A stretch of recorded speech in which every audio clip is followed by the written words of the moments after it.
Hi, I'm Jane Garovic, and in this video I'm going to be answering a question that beautiful Jenny sent in. She tells her heart-wrenching story of betrayal from a guy who pursued her, told her everything she wanted to hear, only to suddenly pull away, growing cold and distant.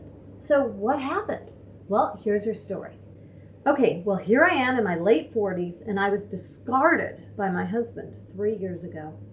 Devastation followed. 2 men since that, and they were not the right ones for me, as they eroded my self-esteem hugely, so I ended it with both of them. I recently lost everything, my home, job, financial status, due to my ex-husband's stupidity and running away, leaving me to deal with everything. The guy who moved me warmed to me instantly. We seemed to have a connection right from the start. One problem, he's married. He pursued me, told me his marriage was over and his wife knew it, that he works hard, helps around the house, cooks, etc., and doesn't feel loved or appreciated. He was planning to leave his wife once he had a place of his own.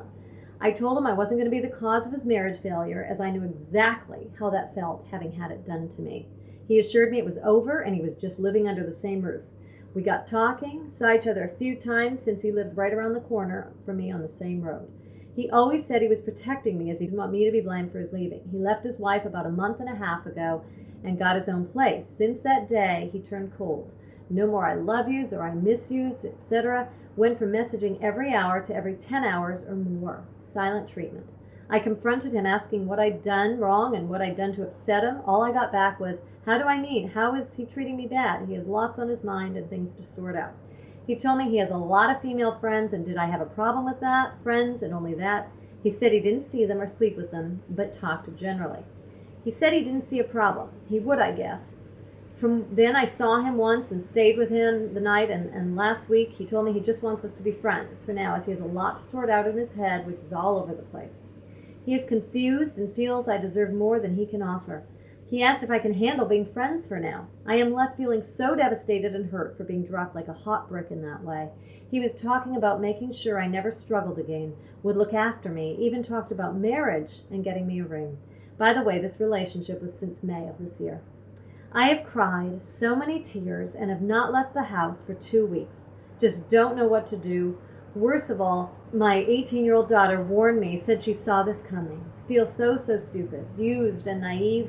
I would have opened my heart to this man and would have given anything for us to work out. Signed, Jenny. I know you would have given anything, Jenny. Anything. And my saying that it wasn't up to you, that you did everything you could, that you just dodged a bullet because there's no way this guy could have ever been what you wanted him to be, or anything else to try to make you feel better right now, isn't going to do a whole lot, is it? So I'm not going to try to make you feel better. I've got something else that I want you to hear.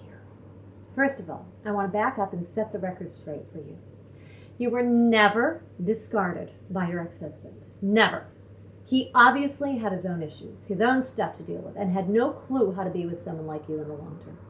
No one can discard you. No one. They can decide they don't want to play anymore. They can decide they're not into you like they used to be.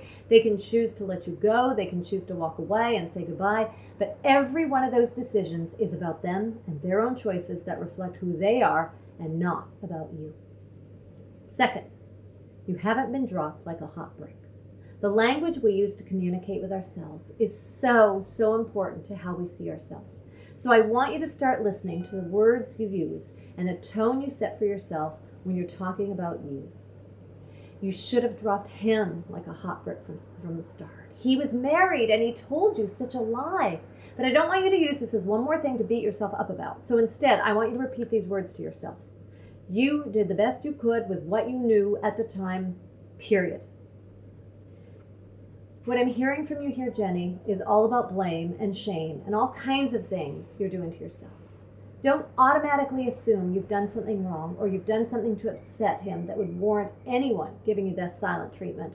I can't stand that kind of behavior, much less the behavior that goes along with it, because if someone can even do something like that in the first place, they're not someone who's going to be capable of giving you what you need. Someone who can't communicate except by his silence isn't someone you ever want around. The only reason your daughter could see what you couldn't, Jenny, is because she's onto this sort of thing. Our daughters have learned from us and from the culture that we've grown up in, enough of these behaviors we've subjected ourselves to, so they know what they never want for themselves. She can see through him and his actions because she had the ability to be objective, She wasn't looking for someone to validate her. She wasn't looking for someone to prove she was worthy again after feeling like she'd been discarded by someone who she never thought would be capable of treating her like he was. And when you can be objective, when your worth and your value isn't dependent on what someone else does or doesn't choose to do with you, you're strong, you're beautiful, you're confident. You become the most attractive woman in the world. So Jenny, I want you to do something for me. I want you to look back at all these men who've fallen so short of being able to be what a real man is. A real man stands up for you. A real man supports you. A real man doesn't give you the silent treatment or give you reason to question yourself if you know you haven't done anything wrong.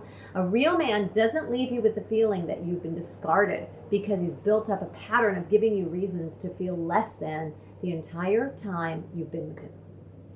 You've got some work to do here. It's called coming out from under what you've been weighted down with by these men. It's called stopping the dumping on you. It's called drawing your own line in the sand. It's called setting boundaries. And it's called changing the story that was never, ever your truth to begin with. Surround yourself with people who can actually see you and your beautiful light, Jenny. Limit your contact with or get rid of the rest of them. You're going to need all the support right now from people who lift you up, who support you, not the ones who bring you down and give you any more reasons to doubt yourself. If I was there, I'd come get you and we'd take a walk. And you could cry as many of your beautiful tears that are still left to be shed until the sun started to come out again. Then you could see, like I and so many others on here who've been in your shoes can, that the sun does come out again after the rain, that a new day dawns after the storm subsides and we come out stronger on the other side. I know I'm not there, Jenny, but you are. You can do this. These men who have never been the ones who could see you, who could give you even close to what you're worth, I promise you are going to see them one day and one day soon for what they are. Not all at once, not like a sudden epiphany that negates all those other feelings you've held onto for so long, but slowly and surely, one day at a time, one step at a time, you're going to catch a glimpse of your beautiful self again. Remember, I'm here for you. I'm on your side, and so are all of the women here in this community we've built here in this little corner of the internet. So come back as often as you need to. We can do this together. So now I'm going to put this out to all of you. Silent treatment, discarded, dropped like a hot brick. I know these words hit a tender spot for so many of you who've been through this just like beautiful Jenny. And more than anyone else, I know you know. Tell her what she needs to hear from you in the comments below. I'll see you in the next video.